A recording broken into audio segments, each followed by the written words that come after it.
දවස් 30ක්ම unlimited Netflix බලන්න. unlimited data pack එකක් මුළු පවුලටම unlimited fun එකක් අරගන්න. අදම active කරගන්න. ලෙන්ගතුකම වැඩි කරගන්න ලව්ජු රුපියල් 50ට අඩු කළා. මාමේ එන්න අපිට එකක් බොමු.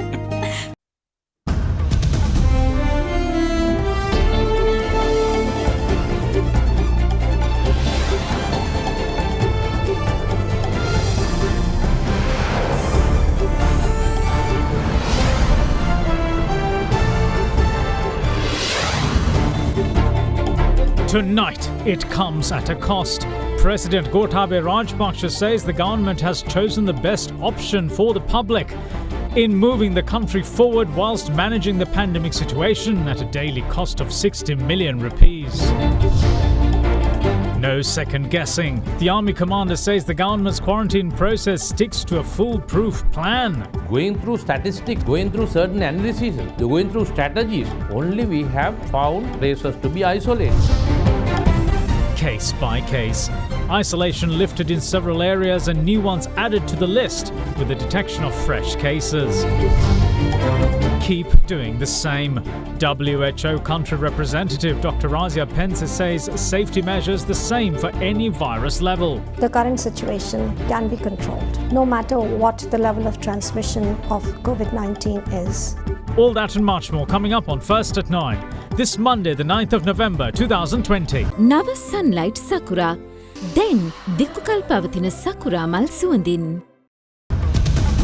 From AdaDerana, this is AdaDerana First at 9. Live from Studio 24 in Colombo.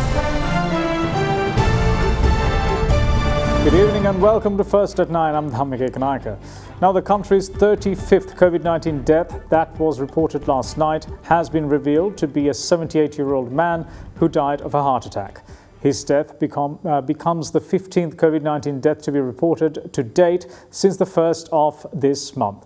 However, just as infections and deaths continue to be recorded, recoveries too are also on the rise in the hundreds, with almost 600 COVID-19 recoveries reported today alone. This puts the overall number of recoveries currently at 8,880. Sri Lanka reported its 35th COVID-19 fatality last night. The 78-year-old man had died at home, while the cause of death is identified as a heart attack.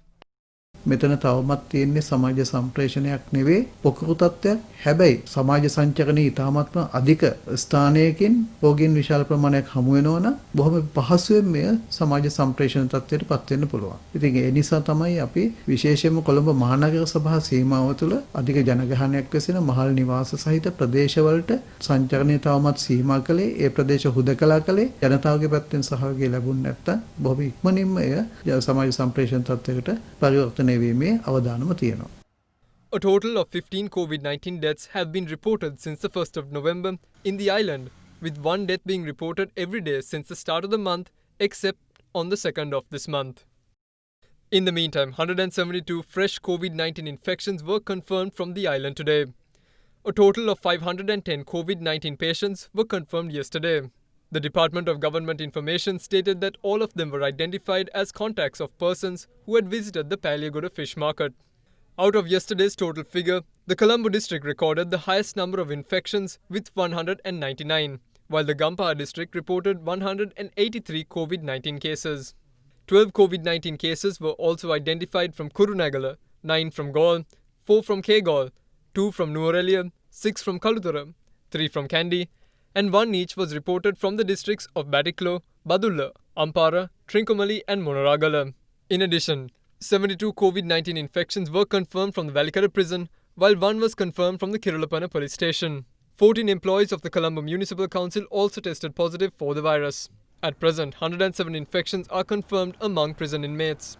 Out of them, 90 women and 10 men are from the Valikara prison, while the remaining 7 are from the old Bogambara prison. Meanwhile, at the request of the Minister of Justice, the Attorney General revised the instructions to the acting IGP to grant bail to suspects in remand and file charges as a measure to reduce overcrowding at prisons. In another development, Sri Lanka received a consignment of 100,000 rapid antigen test kits from the World Health Organization today. Since the first COVID-19 infection was confirmed from the island, a total of 14,101 infections have been reported thus far. Though the number of cases is rising by the day, so is the number of recoveries. 595 patients were given the all clear to leave hospital today after recovering from the virus, placing the country's overall number of COVID-19 recoveries at 8,880. In the meantime, 5,186 persons are currently undergoing treatment. In another development, 89 employees at the Gurugoda apparel factory in Horana who were diagnosed with COVID-19 but weren't hospitalized until yesterday were directed to the special COVID-19 treatment center of the very factory in Kogala. Meanwhile, PCR test results that were conducted on the 5th and 6th of this month on the employees at the apparel factory in Gurugoda Horana were released today. It revealed that a further 38 employees at the factory had tested positive for the virus, taking the overall number of patients reported from there to 204. Elsewhere, close contacts of patients who were reported from the area of Kalutara, along with three-wheel drivers in the area and persons connected to the Colombo wholesale market, were PCR tested today. In the meantime, a total of 136 COVID-19 infected persons identified to be associated with the Paliyagoda and Minuwangoda COVID-19 clusters were taken to the Vatupitiwala, Samanalawava and Pinnavala hospitals by buses. These patients were identified as residents of Jayala, Siduwa, Vattala, Kalaniya, Mahara, Attanagalla and Gampaha. Meanwhile, a fishmonger who had sold fish purchased from the Paliyagoda fish market in the area of Tilakapura in Ambalangoda was confirmed as a COVID-19 patient along with 7 of his family members. They were directed to hospitals in Hambantota and Kumburupitiya. In other developments, 4 persons tested positive for the virus in the area of Kudavella in Tangol, following PCR tests conducted on 25 persons in the area. Among the patients are 2 children aged 8 and 14 of the same family. They had reportedly visited the home of a relative who had been to the Paliyagoda fish market. Also, a person working for a boat repair company in Kudavella is also confirmed with the virus. He had recently returned from Negombo. Also among the infected is a 35-year-old woman who runs a beauty salon in the area of Mavella in Tangol. However, how she contracted the virus is yet to be ascertained. In another development, a beggar in the area of Anuradhapura who had been admitted to the Anuradhapura Teaching Hospital due to an illness was confirmed as a COVID-19 patient following PCR tests. The health authorities point that this COVID-19 infected person had roamed around in various areas in the sacred city of Anuradhapura for the past 20 days. Therefore, health authorities say that people in the areas where the mendicant had travelled to should undergo self-quarantine. Health authorities also took measures to direct 81 beggars in the city of Anuradhapura for quarantine. Safeguard hand sanitizer. නවතම නිෂ්පාදන පෙළ නිරෝගීමත් දිවයකට. In the meantime, President Gotabaya Rajapaksa is critical of the entire Sri Lankan populace for neglecting COVID-19 health guidelines, which he says resulted in the country having to contend with a second wave of the virus. Addressing today's meeting of the Presidential Task Force on COVID-19, the head of state also put some onus on the people who come before media to make productive utterances.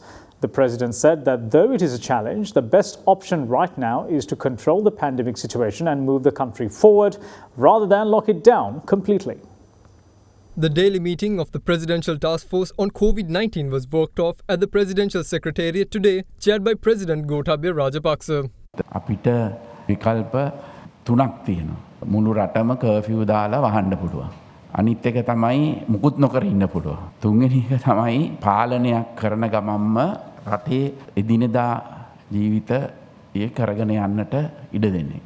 ඉතින් අපි තෝරගෙන තියෙන්නේ මේ තුන්වෙනි විකල්පය. අපි මාස 2ක් මේ රටේ කිසිම ආසාදිතයක් නැතිව ගෙන ගියා. දෙවන රැල්ලක් ආවේ හැම එක්කෙනෙක්ම මේක පහසුවෙන් ගත්තා. සෞඛ්‍ය උපදෙස් පිළිපැද්දේ නැහැ. කියලා තිබුණු දේවල් කරේ නැහැ. සෑම දෙනෙක්ගේම වගකීම පැහැර හැරෙනවා. හරිම ලේසි කියන්න රට වහන්න කියලා. නමුත් වැහුවම මිනිසුන්ට කන්න දෙන්නේ කොහොමද? මිනිසුන්ගේ රැකියාවල් කරන්නේ කොහොමද? ගොවිතැන් කරගන්නේ කොහොමද? වෙළඳාම කරගන්නේ කොහොමද? මේවා කරන්නේ නැතුව මිනිස්සුන්ව ජීවත් කරන්නේ කොහොමද? රටක් දුවන්න එපා. දවසකට මිලියන 60ක් විතර ආසන්න ප්‍රමාණයක් අමතරව මේක වෙනුවෙන් අපි වියදම් කරනවානේ. රටත් එකට යන්නේ කොහොමද? මේ පාලනය කිරීමත් කරන්නේ කොහොමද? ඒක තමයි දක්ෂතාවය. ඒකනේ අභියෝග බාර ගන්න නැත්නම් වැඩක් නැහැනේ. ඒ අභියෝගය ජය ගන්න එක තමයි ඉහළම මට්ටමේ තීරණ ගන්න අයගේ ලොකුම වගකීම. දැන් ත්‍රස්තවාදී ප්‍රශ්නයක් නම් මට පුළුවන් මේක පහසුවෙන් විසඳන්න. මේක සෞඛ්‍ය ප්‍රශ්නයක්. ඉතින් මේකේ වැඩි වගකීමක් තියෙන්නේ සෞඛ්‍ය අංශයට. එතකොට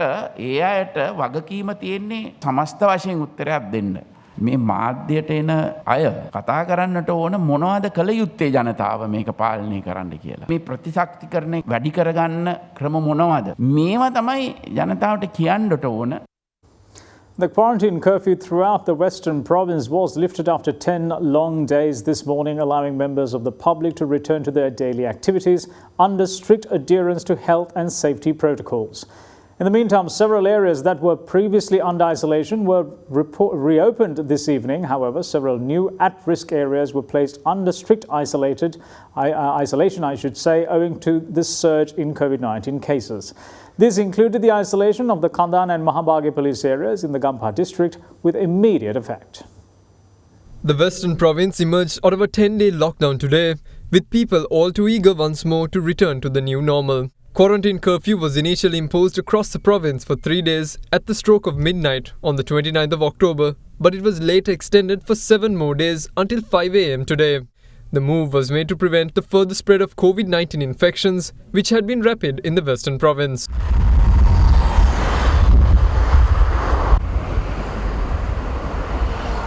Following the curfew lift this morning, the barriers placed at the Velipanna entrance of the Southern Expressway were removed, reopening it for traffic as usual. In the meantime, vegetable vendors who arrived at the Manning Market in Petta with lorry loads of produce were met with closed gates. It was announced by the market management last week that the market would reopen today. A tense situation erupted as disgruntled vendors voiced and remonstrated their displeasure over the market being closed. Steps, however, were taken by the senior DIG of the Western Province, Deshabandhu Tennakun, to direct the vegetable stocks brought by the vendors to other economic centres after having discussions with the market trade union. Later, the lorry loads of vegetables were directed to the economic centres in Ratmalana and Narayanpeta. But the vendors who took their vegetable stocks to the economic centres in Narayanpeta did not get relief there either, as that too was closed. In the meantime, the economic centre in Valisara opened for wholesale trading today. However, the vendors at the premises faced a great difficulty in selling their produce due to the lack of buyers.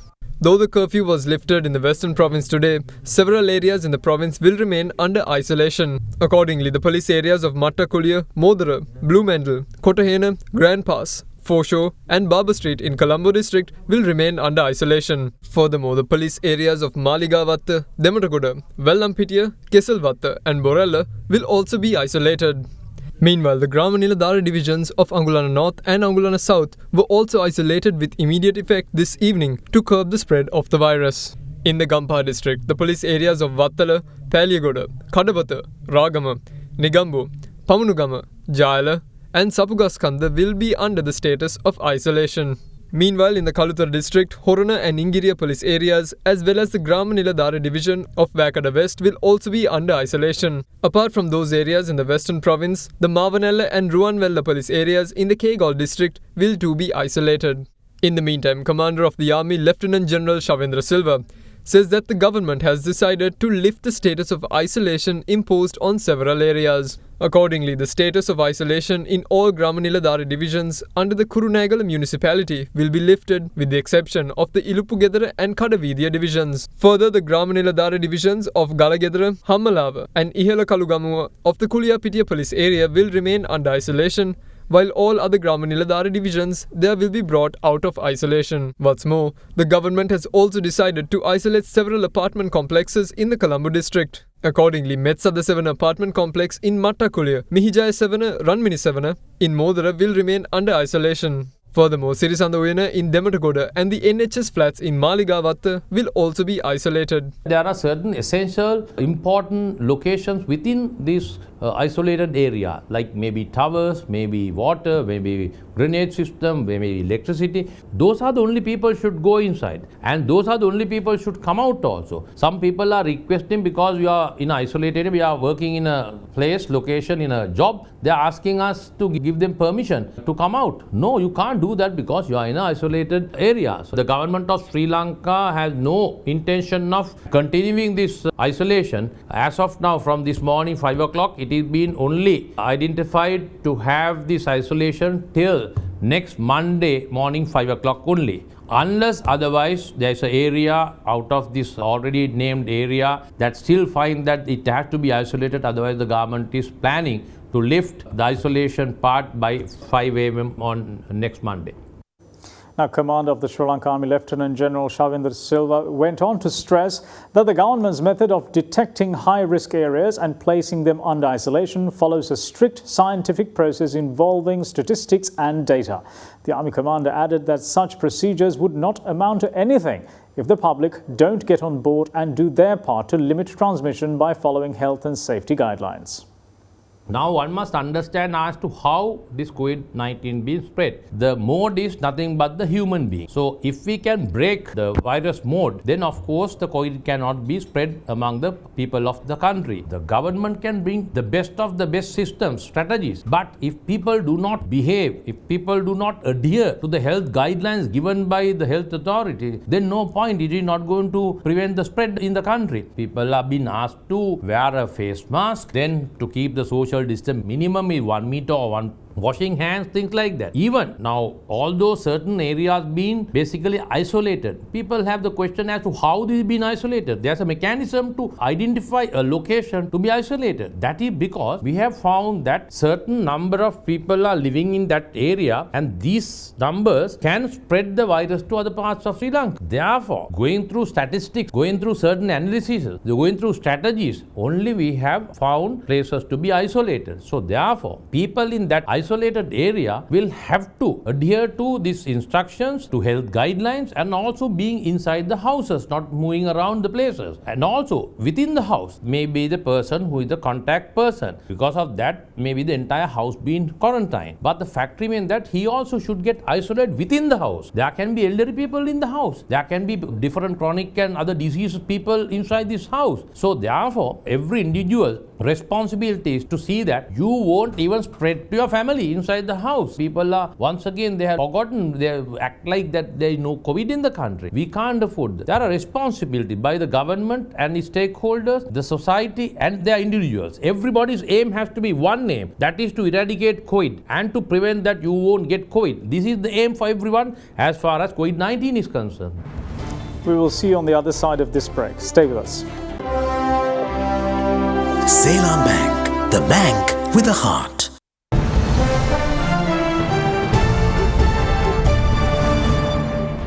Welcome back. You're watching First at 9. Now, World Health Organization's country representative in Sri Lanka, Dr. Razia Penze, says that despite new COVID-19 cases being reported, mainly from highly populated urban settings, posing a major challenge to containment, the cooperation of the public is vital in the country's success. Dr. Penze called for a whole-of-country and a whole-of-government approach to facing the current challenge and have the country ready for a vaccine if and when it arrives. Majority of these new cases are from highly populous urban settings, and that is posing a challenge for implementing the control and prevention activities. The country is at a critical moment, and the way we act and behave now will determine the trajectory of the disease in the future. Now more than ever before, Sri Lanka needs a whole of society and a whole of government approach to break the chains of transmission and to contain the spread of COVID-19. The current situation can be controlled. No matter what the level of transmission of COVID-19 is, the basic measures to prevent the spread of the virus, to contain the spread and to halt the spread of disease remain the same, and we know what they are. We need to find, test, isolate and care for cases. We need to do the contact tracing and quarantining of contacts. These are public health measures. Then there are social measures which everyone has to do. Wash your hands, wear a mask, watch your distance, always maintain a physical distance of 1 meter or more. Avoid the 3 C's, that is crowded places, confined and enclosed settings, and close contact. Wherever possible, increase ventilation. If everyone follows these measures, we will be able to break the chains of transmission, address misinformation and the infodemic. It's important to spread the right information. Prepare the country for the introduction of COVID-19 vaccine whenever that becomes available. While we focus on the pandemic response, we must not forget that there are other essential healthcare needs. Focus on mental health care needs, have empathy and compassion. Now, in the meantime, pharmaceutical manufacturer Pfizer and BioNTech today announced that their mRNA-based vaccine candidate against SARS-CoV-2 has demonstrated evidence of efficacy in participants without prior evidence of SARS-CoV-2 infection. They revealed that based on the first interim efficacy analysis conducted on November 8, 2020 by an external independent data monitoring committee from the phase 3 clinical studies. Now, the company in a release stated that after discussions with the FDA, the companies recently elected to drop the 32-case interim analysis and conduct the first interim analysis at a minimum of 62 cases. It added that the case split between vaccinated individuals and those who received the placebo indicates a vaccine efficacy rate above 90% at 7 days after the second dose. This means that protection is achieved 28 days after the initiation of the vaccination, which consists of a 2-dose schedule.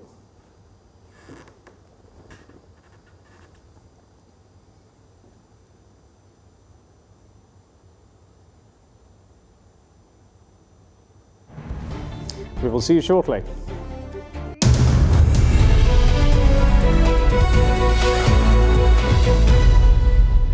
Now, Sri Lanka's external sector recovered further in September this year, supported by the continued improvement in the trade deficit, a notable increase in workers' remittances and a 10.4% increase in agricultural export earnings. In contrast, earnings from the struggling tourism industry remained at $956 million during the year up to September, recording a drop of 63.1% from the corresponding period last year. A deficit of $525 million was recorded in the trade account in September 2020, significantly lower than the $757 million recorded in the same month last year. This improvement during the month has been attributed to low imports and higher exports during this period. Further, the cumulative deficit in the trade account from January to September 2020 narrowed to $4.337 billion from a deficit of $5.612 billion recorded in the same period in 2019. Earnings from merchandise exports in September also recorded an increase, both on a year-on-year basis as well as on a month-on-month basis, following merchandise exports of $1 billion in September, 4.8% higher than the $954 million in September 2019. In addition, export earnings from agricultural goods increased year-on-year by 10.4% in September 2020, led by coconut exports, spices, tea, minor agricultural products and seafood. Meanwhile, no tourist arrivals were recorded for the 6th consecutive month in September, with total tourist arrivals remaining at 507,311 up to September 2020, compared to 1.376 million arrivals recorded during the corresponding period in 2019. Accordingly, cumulative earnings from tourism remained at $956 million during the year, recording a drop of 63.1% from the corresponding period in 2019. Meanwhile, workers' remittances continued to increase notably for the 4th consecutive month, recording a healthy growth of 36.1% in September 2020 to $703 million. Now, Sri Lanka stocks closed 0.57% higher today, with the all-share price index gaining 0.57% and the S&P SL 20 index of most liquid stocks gaining 0.54%. Now, here's a brief report on today's market performance. Today, yet again, the market saw an upward trend as the market ended in the green, up by around 34 points. The index passed the 6,100 mark to end at 6,114. Slightly slower than last week, mainly because of the significant uptrend over the last week. However, activity-wise, it was significantly higher than last week. In terms of turnover, we saw the turnover exceeding the 5 billion mark, only for the second time after the opening from the initial market shutdown in May. With that, we are again seeing market activity closing in on 38,000, one of the highest that we have seen in the recent past. In the meantime, the rupee closed flat at 184 rupees and 45 to 55 to the US dollar in the spot market today, with no change from yesterday, while bond yields remained unchanged in the trade described as dull. Now, here's a look at how the rupee fared against other major currencies during the day.